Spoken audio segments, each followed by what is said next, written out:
Bismillahirrahmanirrahim. Assalamualaikum warahmatullahi wabarakatuh. Innal hamdalillah nahmaduhu ta'ala wa nasta'inuhu wa nastaghfiruh wa na'udzu billahi min syururi anfusina wa min sayyiati a'malina. May yahdihillahu fala mudhillalah wa may yudlil falan tajida lahu waliyyan mursyida. Asyhadu an la ilaha illallah wahdahu la syarikalah wa asyhadu anna Muhammadan abduhu wa rasuluh sallallahu alaihi wa ala alihi wa sahbihi ajma'in, amma ba'd.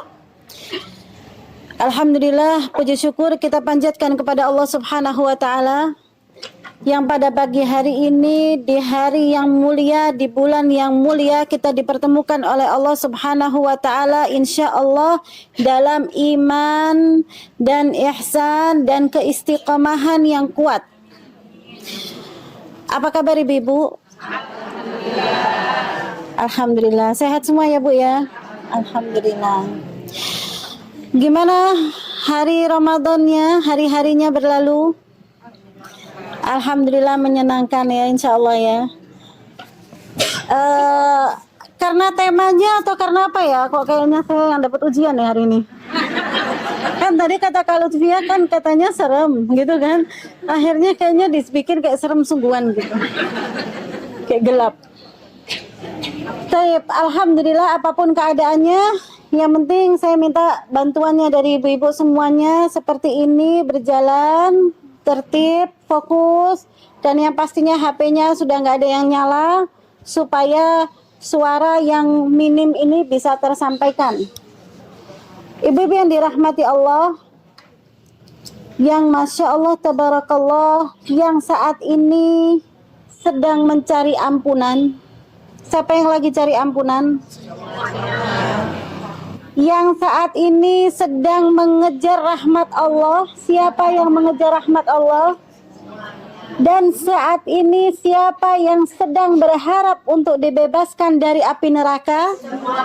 Semua kita. Dari situ ternyata kita sadar bahwa kita hidup ini ternyata punya misi ya Bu ya. Kita ternyata punya misi. Kita sedang berjalan dan kita semua masing-masing sedang menjalankan apa ambisi kita. Masing-masing kita sedang menjalankan apa yang sedang kita kejar. Akan tetapi alhamdulillah di bulan Ramadan, paling tidak minimnya di bulan Ramadan saja, Allah menciptakan kepada kita 1 tahun berapa? 12 bulan. Cuman diminta sama Allah Subhanahu wa taala 1 bulan saja. 1 bulan saja. Fokus untuk Allah. Fokus untuk Allah. Apakah Allah butuh kita? Enggak sama sekali. Berarti fokusnya tadi untuk siapa? Untuk diri kita sendiri. Oleh karenanya di bulan ini kita akan memuncakkan, kita berharap untuk mencari rahmat. Kita mencari ampunan Allah dan kita pada akhirnya kita memuncakkan harapan kita yang besar adalah kita mengharap untuk dibebaskan daripada api neraka. Maka di sini ibu-ibu yang dirahmati Allah, diri kita terus berjalan dengan apa yang kita mau. Pertanyaannya, apakah kita yang kita jalankan saat ini sudah kita kenali jenis apa kita ini? Apa kita sudah kenal sama diri kita masing-masing? Aku ini nafsuku yang bagian mana? Jiwaku ini yang bagian mana? Itu akan kita pertanyakan pada diri kita masing-masing. Bukan kita pertanyakan kepada teman kita atau saudara kita ataupun siapapun itu. Kita tanya sama diri kita. Karena Allah Subhanahu wa taala menjelaskan di Al-Qur'an yang namanya jiwa itu ada 3 macam. Ada jiwa yang tenang dan itu adalah harapan kita, nafsu yang tenang. Yang ayatnya biasa orang tua-tua suka ya Bu ya. Yang tua-tua mana yang tua? Banyak yang tua. Yang duduk di kursi tua semua ya. Nah. Yang tua-tua, yang muda juga sih semuanya, tapi lebih utamanya yang tua-tua. Yang tua-tua nanti kalau meninggal dunia maunya disambut dengan kalimat apa? Irji'i ila rabbiki radiyatan mardiyah. Sebelum ayat itu, apa panggilan dari Allah? Ya ayyatuhan nafsul mutmainnah, wahai kamu jiwa yang tenang. Tanya Bu sama diri sendiri, apa sekarang kita sudah itu? Apakah kita termasuk daripada jiwa itu? Itu pertanyaannya. Kemudian yang kedua, kata Allah Subhanahu wa taala, Allah bersumpah berlindung daripada sifat jiwa yang lawamah, jiwa yang suka mengeluh, jiwa yang suka mencela. Mencela siapa? Dirinya sendiri. Apakah kita termasuk dari yang itu? Dan yang terakhir adalah jiwa yang sukanya, maunya membawa apa hawa nafsunya dia, yaitu jiwa yang mengarahkan kepada keburukan. Al-ammarah bisu, sukanya maksiat, maunya hawa nafsunya. Nah, kita yang sekarang saat ini puncaknya di bulan suci Ramadan, kita sedang mencari rahmat Allah, mencari ampunan Allah, kita mencari pembebasan dari api neraka. Kita mengharapkan semua doa-doa kita yang kita panjatkan dikabulkan oleh Allah Subhanahu wa taala. Apakah kita sudah kenal sama jenis jiwa kita?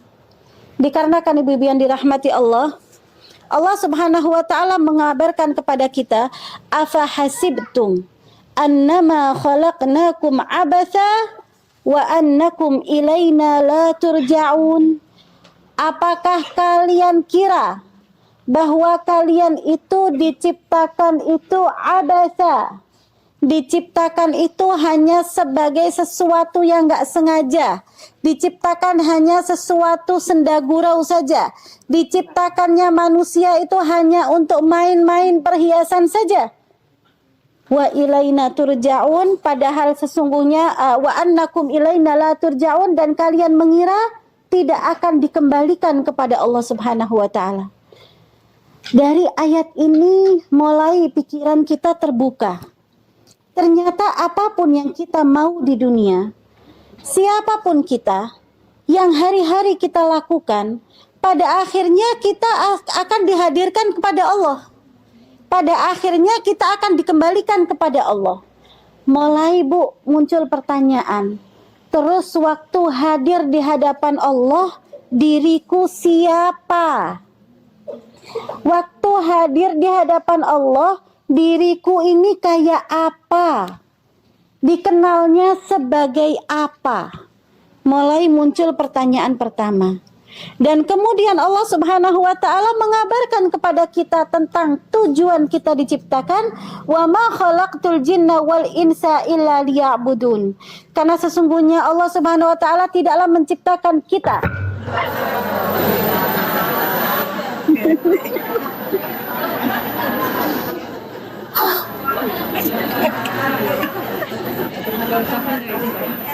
Sini aja.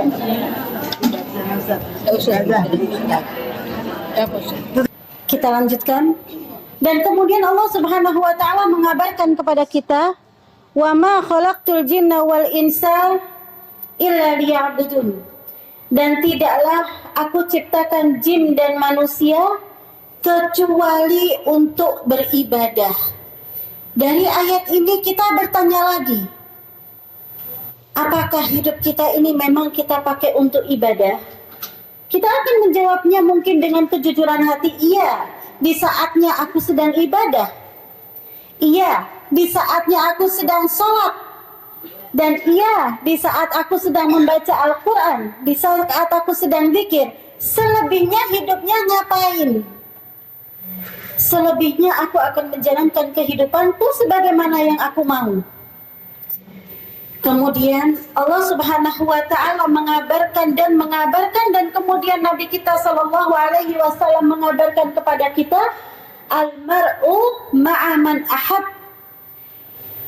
Manusia itu, seseorang itu akan dibangkitkan di hadapan Allah ma'a man ahab, bersama siapa yang dia cintai.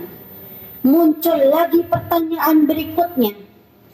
Semakin tadabbur ayat, semakin tadabbur hadis-hadis Rasulullah sallallahu alaihi wasallam, Di situ akan semakin muncul pertanyaan-pertanyaan tentang diri kita, bukan pertanyaan tentang yang lain. Karena perintahnya hasibu anfusakum, hisablah diri kalian sendiri qabla an tuhasabu, sebelum kalian dihisab. Muncul lagi pertanyaan, jadi nanti diriku akan dibangkitkan dengan siapa?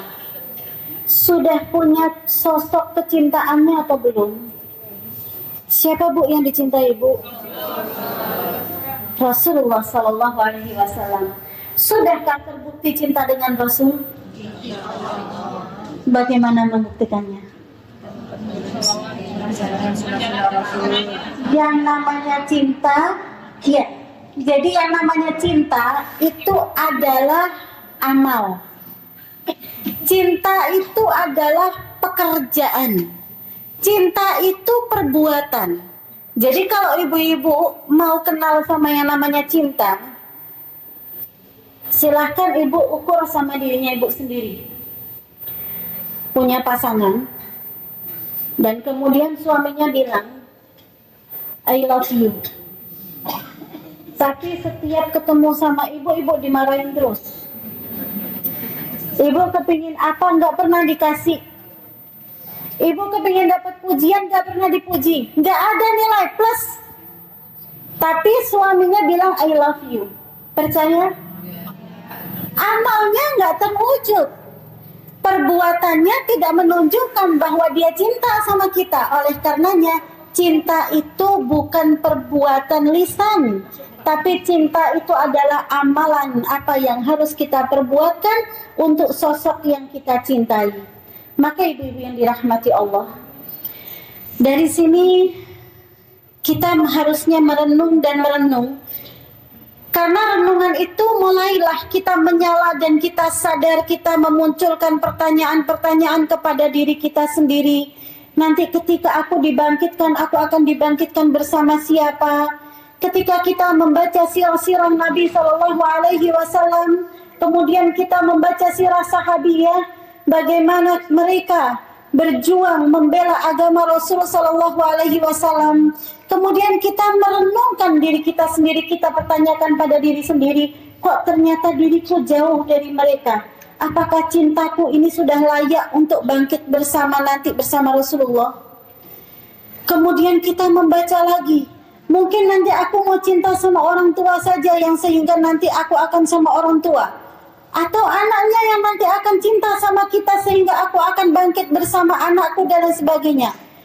Kemudian ternyata kita membaca surat Abasa, di situ dikabarkan oleh Allah Subhanahu wa taala pada akhirnya kita semua akan menjadi pribadi yang penuh dengan keegoan. Ibu-ibu yang dirahmati Allah, Allah Subhanahu wa taala mengabarkan kepada kita, yauma yafirul mar'u min akhihi. Pada hari semuanya kabur, pada hari semuanya lari daripada saudaranya. Saudara kandungkah, saudara kecintaannya kah, saudara seislam dan seiman, ataukah dia bestinya? Yauma yafirul mar'u min akhihi wa ummihi wa abihi. Kalau saudaraku pergi, maka aku akan lari kepada ibuku karena ibu nggak mungkin akan meninggalkanku. Aku akan lari kepada bapakku karena bapakku nggak akan menjelekkan namaku. Ternyata dikabarkan sama Allah, wa ummihi wa abih. Nggak juga ibumu mau sama kamu, nggak juga bapakmu mau sama kamu. Ya sudah, memang selama hidup aku maunya sama suamiku. Memang waktu hidup aku juga maunya sama anakku, silahkan. Tapi Allah mengabarkan wa sahibatihi wa bani. Nggak juga suamimu mau sama kamu, nggak juga anakmu mau sama kamu. Kok jadinya kayak gitu kehidupannya? Yang selama ini orang tua berkorban untuk kita, yang selama ini orang tua rela mengalami apapun demi kebahagiaan anaknya, ternyata pada hari itu orang tua egonya muncul dengan memuncakkan egonya. Enggak wahai anakku, aku enggak ada pengorbanan untukmu, sekarang aku akan mencari surgaku. Kemudian ternyata kita juga adalah orang tua. ketika anak meminta kepada kita, sama yang kita lakukan. Tidak, wahai anakku. Suami istri yang hidupnya dapat julukan, dalam bahasa kalau orang Islam kasih julukan apa biasanya? Diikat seperti cintanya siapa? Antara Sayyidah Fatimah dengan Sayyidina Ali bin Abi Thalib. Diikat seperti cintanya Nabi Yusuf dengan Zulaikha. Kalau yang orang-orang puitis dan puitis suka penyair-penyair mengatakan diikat cintanya seperti Qais dan Laila. Kalau yang suka gaya-gaya barat mereka mengatakan seperti Romeo and Juliet. Apapun itu silahkan. Ternyata Allah mengabarkan wasahibatihi, gak mau tuh dijuluki sama Allah sahabat.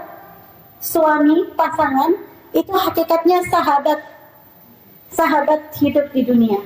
Akan tetapi pada hari itu suami gak mau kenal, gak mau. Anak-anak juga seperti itu. Kenapa ya Allah? Ada apa kejadian pada hari itu? Allah mengabarkan likulli imri'in minhum yawma idzin sya'nu yughni. Karena kejadian pada hari itu, pertanggungjawaban pada hari itu, pemandangan pada hari itu, suasana, cuaca, keadaan pada hari itu, likulli imri'in yawma idzin minhum sya'nu yughni. Semuanya memiliki perkara yang sangat memberatkan diri mereka masing-masing.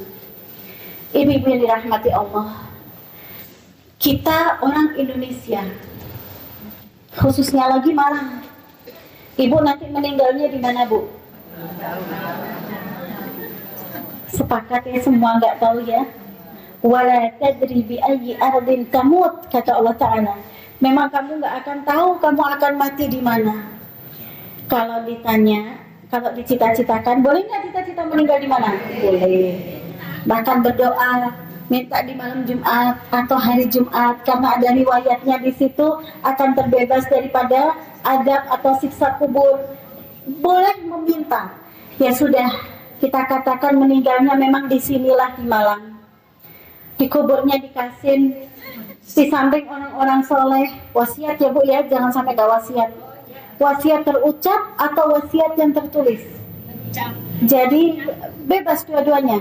Jadi boleh tertulis, kalau tidak paling tidak terucap. Jadi kalau wasiat jangan hanya toko yang ini buat anak yang ini, bangunan yang ini buat ini, kemudian jangan hanya itu Bu. Wasiat yang utama ibu harus minta dikubur di samping siapa. Kalau dibingkaikan kubur samping orang soleh. Kenapa? Alam kubur itu lebih besar daripada alam dunia. Senikmat apapun kita hidup di dunia, dan kemudian tetangga kita wal'iyadzubillah dia ahli maksiat, apa kita merasa nyaman? Tidak nyaman. Rasanya risih punya tetangga ahli maksiat. Kenapa? Dikarenakan kemaksiatannya dia mengganggu apa yang ada kedamaian di dalam rumah tangga kita. Begitulah alam kubur.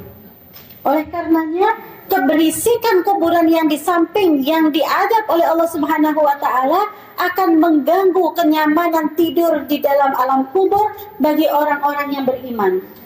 Wasiatkan kepada keluarganya untuk minta dikuburkan di samping orang soleh. Siapa orang solehnya terserah anaknya yang mencari.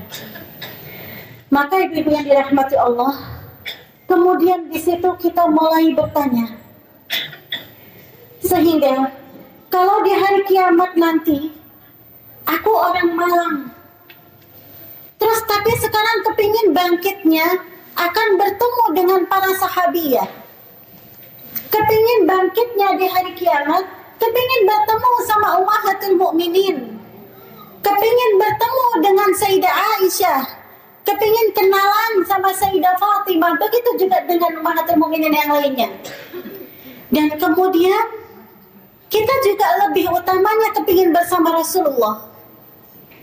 Jangan ada terbesit, ya itu bagi yang meninggal di Madinah. Allah Subhanahu wa Ta'ala berfirman, Yauma nuhsyarul muttaqina ila rahmani wafda. Ada saatnya yang nanti Allah bangkitkan orang-orang yang bertakwa menuju kepada Allah dengan kemuliaannya. Siapa orang bertakwa, Bu? Apakah kita orang Malang? Ataukah mereka yang hidup di jazirahnya Rasulullah? Ataukah Muslim yang sedang memperjuangkan agamanya di negeri Eropa? Ataukah mereka penduduk Gaza? Siapa yang bertakwa? Semua yang mengatakan kepada Allah Subhanahu wa ta'ala, sami'na wa ata'na. Aku mendengar syariatmu dan aku mentaati syariatmu ya Allah. Oleh karenanya kita nggak tahu akan dibangkitkan bersama siapa. Karena kita sedang mencari, Nabi kita mengabarkan al-mar'u ma'aman ahab. Setiap manusia akan dibangkitkan bersama siapa yang kemarin di dunia dia cintai. Siapa sosok unggulannya dia di dunia.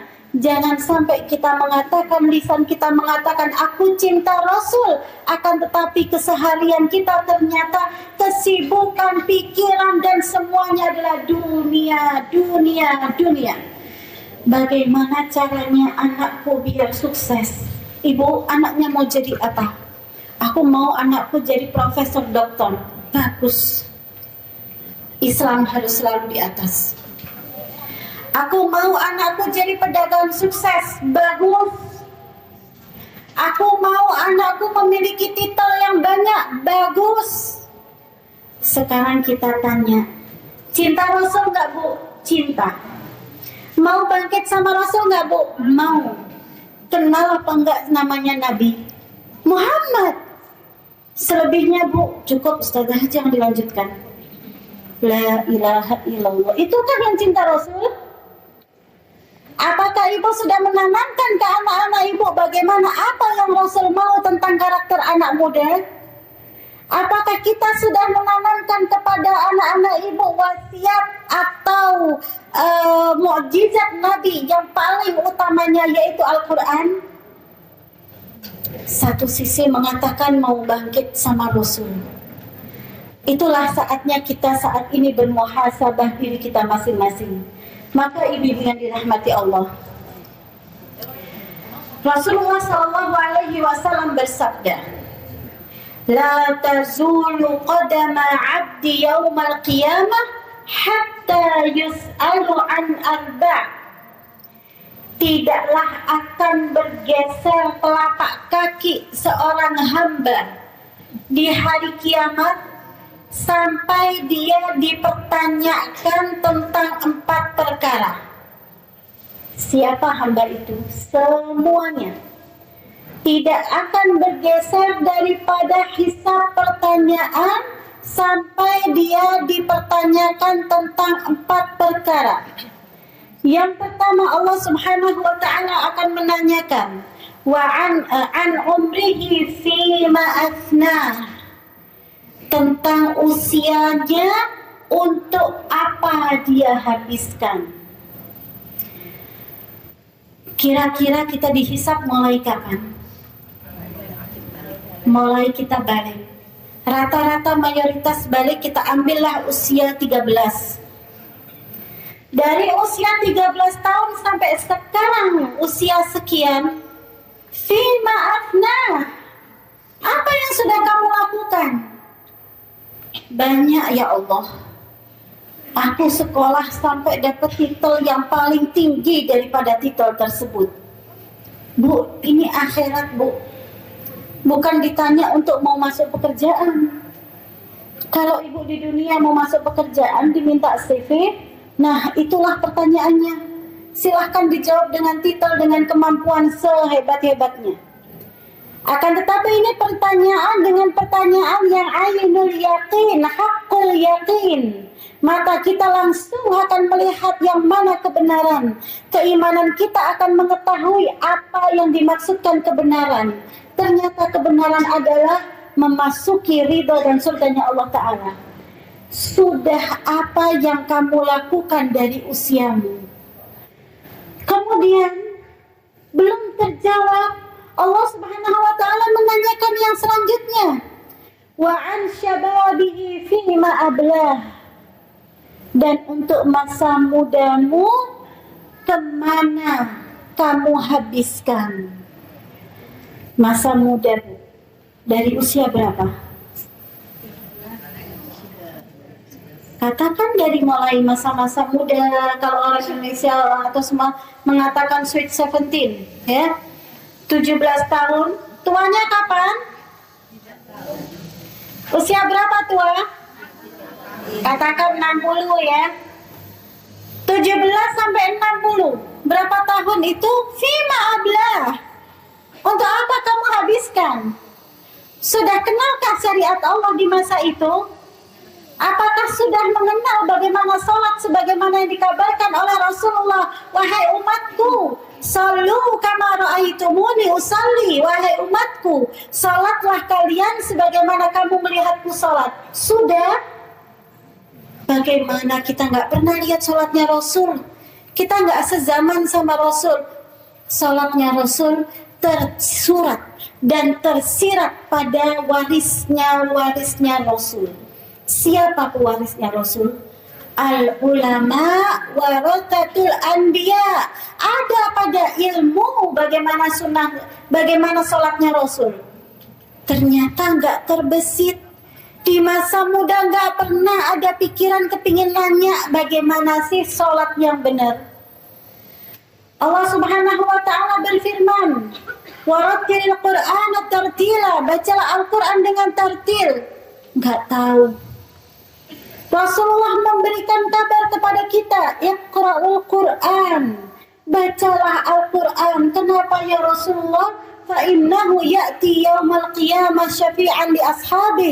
Karena sesungguhnya Al-Quran itu akan datang di hari kiamat memberikan syafaat kepada pembacanya, kepada sahabatnya yang selalu bestian sama Al-Quran. Masa muda akan ada hisab khusus dari Allah Ta'ala. Kalau kita perhatikan umur seluruhnya, masa muda ada di dalam situ. Tapi Allah mengkhususkan masa muda ini hisab tersendiri karena masa muda itu penuh dengan karunia kenikmatan dari Allah. Akal kita paling fresh masa muda. Kemampuan kesehatan fisik paling fresh masa muda. Kemampuan segalanya kita miliki di masa muda, oleh karenanya ada hisab tersendiri. Dan kemudian pertanyaan lagi dari Allah Subhanahu wa ta'ala, wa an malihi min aina iktasabahu wa fima anfaqahu. Untuk harta kita dapat dua pertanyaan. Dari mana kamu dapat dan untuk apa kamu keluarkan? Ada kisah seorang tukang kapak nih ya bahasanya, karena dia itu tukang nebang-nebang pohon. Hartanya cuma punya kapak, cuma hanya kapak, saking nggak punyanya harta. Hidupnya keliling bawa kapaknya. Kemudian pada suatu hari ada sayembara dari seorang raja yang mau meninggal dunia karena sudah tua, sudah sakit-sakitan. Si raja mengatakan, barang siapa yang mau bersamaku nanti nemeni aku di kuburan, akan aku beri separuh daripada kekayaan istanaku. Si tukang kapak pastinya tergiur yang selama ini hidup dengan kemiskinannya. Si tukang kapak mengatakan, iya aku mau. Dan ternyata orang itu karena dia cerdas, dia menggali dulu kuburannya, latihan tidur di dalam kubur. Nanti kalau nemenin raja kira-kira gimana rasanya. Ketika dia latihan tidur dalam kubur, Allah memberikan mimpi kepadanya.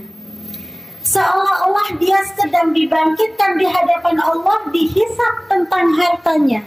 Dan saat itu dia hanya punya kapak. Ketika dia bangun dari tidur yang tadi latihan di kuburan, dia maju kepada raja. Aku tidak menginginkan harta ini, ambil semuanya. Aku sudah mendapatkan kabar dan aku mendapatkan pertanyaan dari malaikat tentang kapak saja. Aku nggak mampu menjawabnya.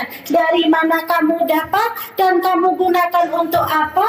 Kemudian penghasilannya kamu manfaatkan untuk apa? Aku nggak mampu menjawabnya. Hanya satu kapak. Bagaimana dengan lusinan bekas kita, Bu? Maka dari situ semakin kita bertanya. Jadi nanti di hari kiamat ini kita ini ya apa, Bu? Di hari kiamat ini jelasnya kita ini siapa? Kita bangkit ini sebagai siapa dan apa yang harus kita katakan kepada Allah? Jujur, ada yang cuma hidup punya 3 biji sendok? Tidak. Capek. Makan cuci lagi. 1 lusin kurang saja. Kalau tamu banyak terus gimana? Sendoknya saja 2 lusin. Belum lagi, ada lebih lagi, banyak lusin pokoknya. Belum lagi cangkirnya, piringnya. Belum itu bagian yang dapur saja. Belum kita masukkan kepada apa hawa nafsu kostum kita. La ilaha illallah. Jadi nanti ya apa menjawab pertanyaan itu? Dari mana kamu dapat harta itu? Waliyadzubillah. Oleh karenanya selalu saya peringatkan di kajian sebelum Ramadan, jangan mengotori Ramadan dengan qaulaz zur, dengan perkataan bohong, dengan perkataan dusta. Bagaimana caranya bisa berdusta? Mohon maaf, di bulan Ramadan memang itu saatnya pasarnya rame, ya enggak, Bu? Ujiannya para pembeli. Apa yang dilakukan pembeli? Nawar. Kalau sudah nawar harga, itu semaunya dia, sampai nggak masuk akal. Akhirnya si penjual dengan terpaksanya dia mengatakan, pulaannya saja nggak boleh sekian, padahal bisa pulaan sekian. Hati-hati, jangan mengotori nafkah kita dari hasil bohong. Allah akan menanyakan dari mana kamu dapat. Jangan sampai kemudian nanti kejujuran lisan yang ada di hari kiamat, karena kita sudah nggak punya hawa nafsu dari kiamat. Sudah, kalau sekarang kita jawab apapun kan dari hawa nafsu kita. Terserah mau kita jawab apapun. Di hari kiamat hawa nafsu itu sudah mati bersama ikut dunia. Hawa nafsu itu sifat dunia. Dunianya musnah, hawa nafsu juga musnah. Yang berbicara adalah keimanan dan anggota tubuh yang lain. Jangan sampai lisan ini mengatakan hasilnya adalah dari perkataan bohong yang aku ucapkan ketika berbisnis. Dan kemudian untuk apa kita gunakan harta ini? Dan yang terakhir Allah akan menanyakan, wa an ilmihi mada amila bihi atau mada amila fihi. Dan untuk ilmu yang sudah kamu dapat, kemana, untuk apa kamu pergunakan? Maka dari pertanyaan-pertanyaan ini kita bertanya terus bagaimana diri kita di hari itu. Siapa yang bela kita kira-kira? Kita tadi sudah dapat kabar dari Allah, orang tua kita kabur dari kita. Kita pun kabur dari anak-anak kita. Terus siapa yang membela kita? Yang ada pada pikiran-pikiran kita ini, itulah yang sudah menjadi pikiran utama. Bagaimana ibu para sahabiah. Ada kisah tentang Anas bin Malik. Kenal nggak, Bu? Anas bin Malik, nggak kenal, Bu? Pelayannya Rasulullah, pelayan kecil. Sahabat yang mendapatkan doa khusus dari Rasulullah. Anas bin Malik memiliki ibu yang sangat luar biasa. Selalu dijadikan bingkai sosok ibu hebat adalah Ummu Sulaim. Ummu Sulaim masuk Islam sekitar 2 tahun sebelum hijrah. Dan pada saat itu pastinya Anas bin Malik masih kecil. Dan apakah sebelum hijrah itu kemudian mereka bertemu dengan Rasulullah? Belum. Rasulullah masih di Mekah dan mereka hidupnya di Madinah. Kemudian Ummu Sulaim itu selalu menancapkan, mematangkan cintanya Anas kepada Rasulullah. Diceritani terus. Nas, kamu tahu Nas, Rasulullah itu hebat. Rasulullah itu belain kita. Ini Anas nggak tahu, belum ketemu. Ummu Sulaim pun belum ketemu. Akan tetapi Ummu Sulaim adalah ibu yang dewasa yang sudah mendengar kabar bagaimana tentang Rasulullah SAW dan sudah beriman kepada Rasulullah, sudah cinta kepada Rasulullah. Sampai setelah meninggalnya suaminya yang pertama, Ummu Sulaim nggak kepingin nikah. Kenapa? Sudah full hatinya cinta kepada Rasulullah. Cinta yang akan dibawa sampai kepada hari kiamat. Cinta yang akan bergantung dengan syafaatnya, bukan cinta hawa nafsu. Sampai akhirnya ketika dilamar sama Abu Talha, padahal dia Yahudi, kenapa diterima sama Ummu Sulaim? Karena Abu Talha itu kaya raya. Apa yang ada di benaknya? Kalau Abu Talha Islam, agamanya bisa masuk Islam, maka hartanya bisa aku manfaatkan untuk dakwahnya Rasulullah. Terbukti cintanya, nggak bergeser. Cerita terus. Nas, kamu tahu Rasulullah itu ganteng, Rasulullah itu harum, Rasulullah terus diceritakan tentang Nabi Muhammad. Sampai akhirnya sosok Anas kecil ini sudah kangen, keburu ketemu sama Rasulullah, padahal belum ketemu sama Rasul. Sampailah dikabarkan tentang hijrahnya Rasulullah. Siap-siap mereka penduduk Madinah. Masing-masing menghias rumahnya, masing-masing ingin menyambut Rasulullah karena Rasulullah belum punya rumah di Madinah, dan masing-masing ingin mengatakan, ya Rasulullah, silahkan ke rumahku, aku yang akan menyiapkan rumah untukmu. Masing-masing akan berebut seperti itu. Dan Anas kecil, dia mengatakan, dalam akhirnya dia mengatakan air mata atau kesan air mataku, kesan rinduku, yang intinya momen paling berkesan dalam hidupku itu hanya 3 saja. Hanya 3 momen yang paling berkesan.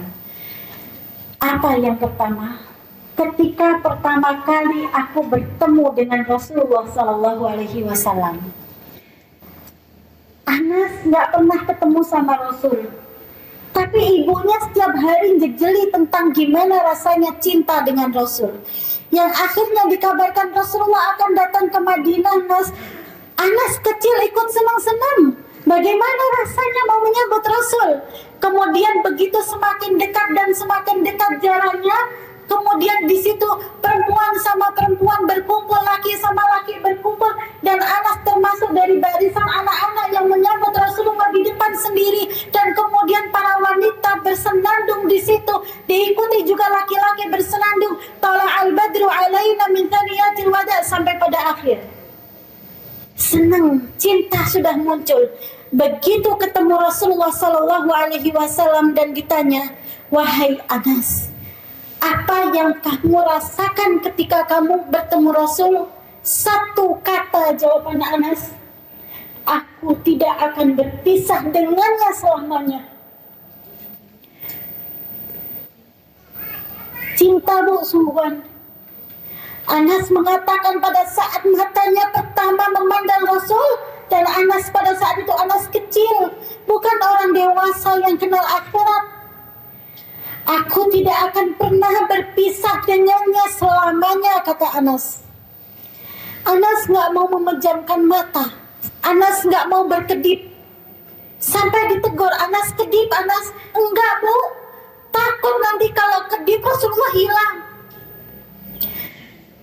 Kemudian ibunya yang solihah membawa Anas kecil ke hadapan Rasulullah. Ya Rasulullah, hada khwaidimu. Wahai Rasulullah, ini Anas anakku. Hada khwaidimu. Jadikan dia pelayan kecilmu ya Rasulullah.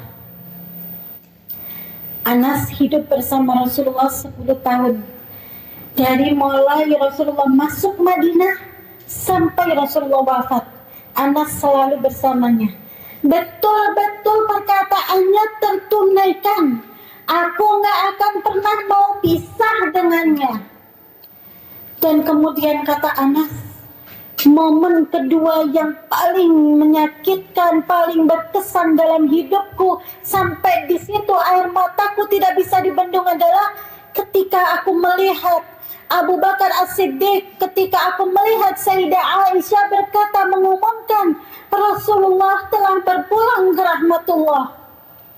Di situ hari yang aku gak bisa meninggalkan momen pada saat itu. Kematian Rasul pukulan bagi Anas, sehingga Anas mengatakan, hakikatnya sebenarnya aku adalah pelayannya Rasulullah. Akan tetapi kalau mau tahu hakikat yang sebenarnya, Rasulullah yang selama hidup melayaniku. Bagaimana Anas bisa terbesit seperti itu? Bukankah Anas melayani Rasulullah? Karena Anas cinta. Kalau cinta, apapun yang dilakukan, dia tidak merasakan bahwa itu pelayanan. Kalau cinta, apapun yang dilakukan, dia merasakan bahwa aku sedang menunjukkan cintaku. Anas melayani Rasulullah dari mulai mencuci pakaian, mencuci piringnya, membersihkan rumahnya. Tapi Anas nggak ngerasa melayani. Ketika Rasulullah mengajak Anas bagaimana tentang agama, di situ Anas memahami Rasulullah sedang melayaniku, bukan aku yang melayani Rasulullah. Itu Bu cinta. Saatnya kita ukur cinta kita sama Rasul seberapa. Dan Anas siap ditanya, wa an syababihi fima ablah. Wahai Anas, masa mudamu kamu pakai apa? Siap Anas menjawab, aku pakai khidmah kepada Rasul. Aku pakai untuk menghabiskan cintaku kepada Rasul. Aku tidak mengalami masa muda seperti anak-anak yang lain. Dan yang serupa dengannya, bagaimana kita melihat kehidupan orang-orang Palestina sekarang. Bagaimana kita melihat anak-anak muda, bagaimana kita melihat ibu-ibu Palestina pada saat sekarang. Bukan kisah sahabat zaman dulu, Bu. Ibu-ibu Palestina sekarang apa yang mereka lakukan? Sibuknya ngapain? Bukan kita katakan, ya Ustazah, karena mereka sudah memang terpaksa, karena mereka memang sedang bencana. Bukan saat ini. Keseharian yang kemarin, saat ini mereka sedang menimba natijahnya. Saat ini sedang mereka petik buah daripada hasil didikannya dia. Yang sehingga setiap ibu kalau ada anak yang meninggal dunia, betul kesedihan naluri ibu berkata, yang sehingga ibu itu menangis. Tapi tidak ada satupun seorang ibu Palestina menyalahkan keadaan. Tidak ada satupun ibu Palestina yang mengatakan atau menjadikan dirinya menjadi nafsul lawamah, diri yang selalu mencela dirinya sendiri. Akan tetapi selalu mengatakan, Alhamdulillah, aku bersyukur kepada Allah. Allah memuliakanku dengan syahidnya anakku. Aku bersyukur kepada Allah. Allah memuliakanku dengan syahidnya keluargaku. Kita bagian mana daripada wanita itu? Jauh, Bu. Berapa pengorbanan kita untuk agama Allah?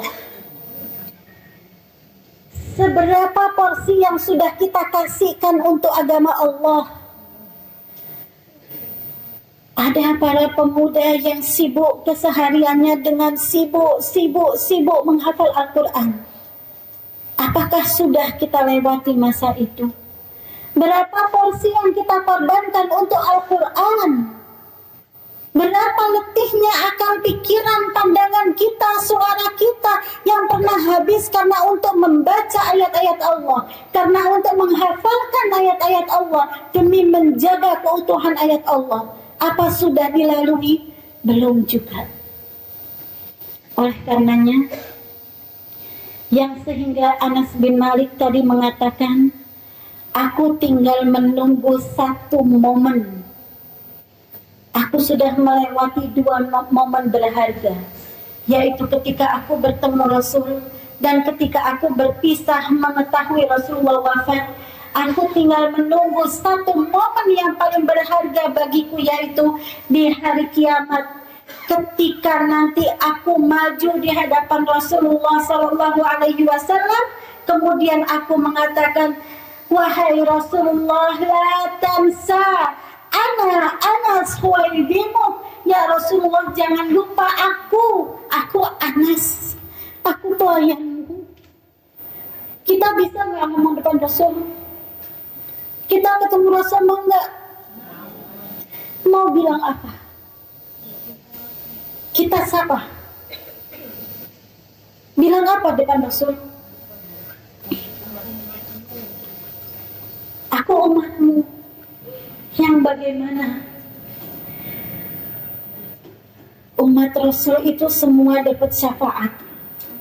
Oleh karenanya Rasulullah mengabarkan dalam sebuah hadis, seluruh nabi mendapatkan satu doa yang langsung mustajab pada saat itu. Dan semua nabi telah mendahului atau telah mengambil porsi doa itu di dunia. Mereka semua sudah mendapatkannya. Fa innama ana, adapun aku, kata Rasulullah, ta'ajjaltu, aku akhirkan doaku, aku akhirkan porsi mustajab doaku ila yaumil qiyamah li ummati, untuk hari kiamat, untuk umatku. Yang sehingga ketika Rasulullah bersujud di hadapan Allah, ummati, ummati, semua kita insya Allah akan terselamatkan. Maka ibu-ibu yang dirahmati Allah, kalau kita mengetahui hadis-hadis Rasulullah tentang keadaan kita di hari kiamat, bahkan kata Rasulullah dalam sebuah hadisnya, syafaati, syafaatku untuk umatku yang berbuat dosa. Bayangkan, syafaatku aku simpan di hari kiamat untuk siapa? Bukan untuk umatku yang ahli ibadah siapa saja, bukan untuk umatku yang hafal Al-Quran, yang hidupnya sama agama saja, tapi untuk umatku yang berbuat dosa. Itu pun dapat syafaat Rasul. Akankah tapi kita menyerah seperti itu? Ya sudah, kalau gitu adanya, kita hidup santai saja. Terserah mau maksiat kayak apa, toh pada akhirnya syafaat Rasul akan nolong kita. Tidak. Ada sosok Anas yang bisa pamer tentang dirinya. Ada sosok ibunya Anas yang pamer, ya Rasulullah, aku memperjuangkan hidupku, aku menghabiskan masa-masaku untuk apa? Menanamkan anakku cinta kepada dirimu, ya Rasulullah. Ada sosok sekian yang akan pamer di depan Rasul. Apa kita nggak ngiri, Bu? Apa kita termasuk dari golongan orang-orang berdosa yang sehingga dapat syafaat?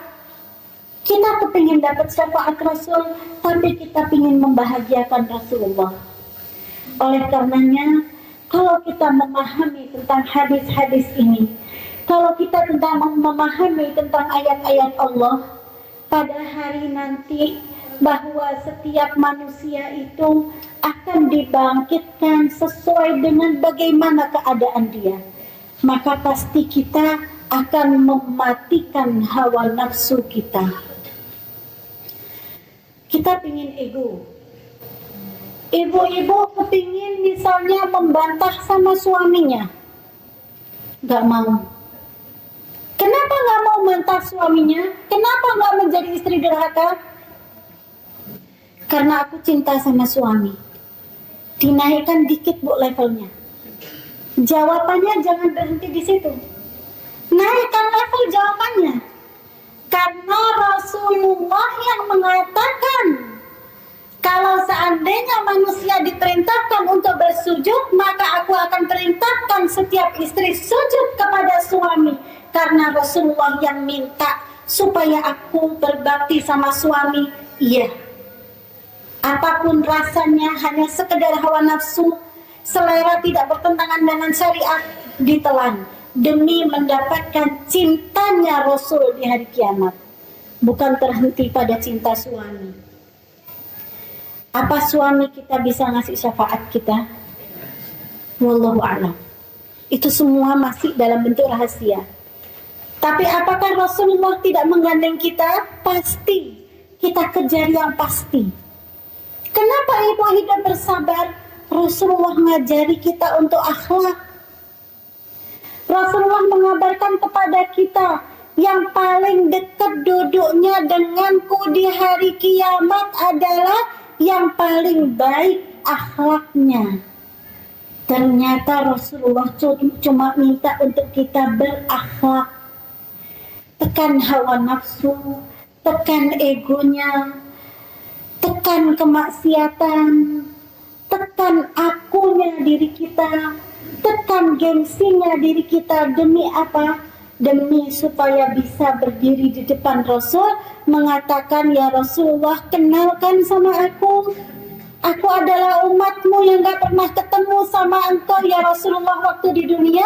Akan tetapi aku selalu mengenang apa wasiat-wasiatmu, dan aku berusaha memaksimalkan diri menjalankan wasiatmu selama aku hidup di dunia. Harus, Bu. Oleh karenanya, di sini kita akan selalu merenungkan tentang diri kita masing-masing. Di sini kita akan selalu menghisap diri kita masing-masing. Saat ini kita punya nama kita, identitas kita. Tapi di hari itu nanti, siapa diri kita? Kita akan dipanggil dengan nama bapak kita masing-masing. Apakah nanti bapak kita ketika nama kita dipanggil akan bangga dengan diri kita? Atau waliyadzubillah, bapak akan merasa tercoreng dengan anaknya karena anaknya ketika dipanggil dia termasuk daripada ahli maksiat atau ahli ghaflah, orang yang hidupnya lalai. Na'udzubillah min dzalik. Maka ibu-ibu yang dirahmati Allah, Ramadan sebenarnya adalah tempat untuk kita memetik apa hasil tanaman kita di bulan Rajab. Akan tetapi satu sisi, Ramadan juga menjadi madrasah untuk kita. Ramadan juga menjadi tempat latihan untuk kita. Sekarang kita maksimalkan diri kita, paling maksimalnya di bulan suci Ramadan adalah dengan Al-Quran. Ya atau tidak? Kenapa bisa seperti itu? Karena bulan Ramadan kita sudah beriman. Bulan Ramadan bulan diturunkan Al-Quran. Dan diantaranya jadikan untuk mengenal diri kita masing-masing. Ternyata dalam satu bulan aku bisa khatam, walaupun minimal 1 kali. Ternyata dalam satu bulan aku bisa khatam bahkan 2-3 kali. Terus kenapa setelah selesainya Ramadan, kenalan sama kualitas diri yang sebenarnya hilang? Nggak ada lagi khataman. Sampai rasanya itu membaca doa khataman itu dirasakan hanya waktu Ramadan. Nah, jangan, Bu. Alhamdulillah, usia masih nempel sama jasadnya. Alhamdulillah, kemampuan, keimanan masih nempel sama jasadnya. Ikat terus keimanan dengan berdoa kepada Allah, ya muqallibal qulub, tsabbit qalbi ala dinik. Wahai engkau yang membolak-balikkan hati, tetapkan agamaku, tetapkan hatiku untuk agamamu. Kenali Ramadan dengan cara bagaimana kualitas kita. Ternyata Ramadan ini adalah Ramadan yang indah. Bukan karena takjilannya banyak, bukan karena Masya Allah parcelnya banyak, bukan karena rezeki dalam bentuk uangnya banyak, akan tetapi Ramadan ini hebat. Ramadan ini bisa menjadikan aku ada momen neteskan air mata kepada Allah. Ternyata Ramadan ini menjadikan aku bisa momen me time, berduaan sama Allah. Dan Ramadan ini menjadikan aku momen cinta sama Al-Quran. Kalau sudah kenal seperti itu, abadikan semaksimalnya sampai Allah menjemput kita dalam keadaan kita cinta dengan Allah, cinta dengan Al-Quran, cinta dengan syariat Allah, cinta dengan Rasulullah, cinta dengan apa yang akan terjadi di akhirat nanti. Karena kita husnudzon, kita akan disambut dengan rahmat Allah ketika kita bertemu dengan Allah di hari kiamat. Ibu yang dirahmati Allah, mudah-mudahan Ramadan ini sebagai Ramadan yang terindah yang akan membawa kepada kehidupan kita selanjutnya. Dan mudah-mudahan apa yang sudah kita lakukan di separuh Ramadan ini diijabahi, diterima oleh Allah Subhanahu wa Ta'ala. Dan mudah-mudahan ada paling tidak 1, 2, terserah Allah, ada momen yang kemudian diterima salah satu ibadah kita oleh Allah yang dijadikan sebab syafaat kita di hari kiamat kelak. Wallahu ta'ala alam. Cukup sekian dari saya. Ini ditutup apa? Lanjut langsung. Tanya jawab dulu. Tanya jawab, silakan. Iya. Demikian tadi materi pada hari ini. Apakah kita pada hari itu Subhanakallahumma wa bihamdik asyhadu an la ilaha illa anta astaghfiruka wa atubu ilaik. Assalamualaikum warahmatullahi wabarakatuh.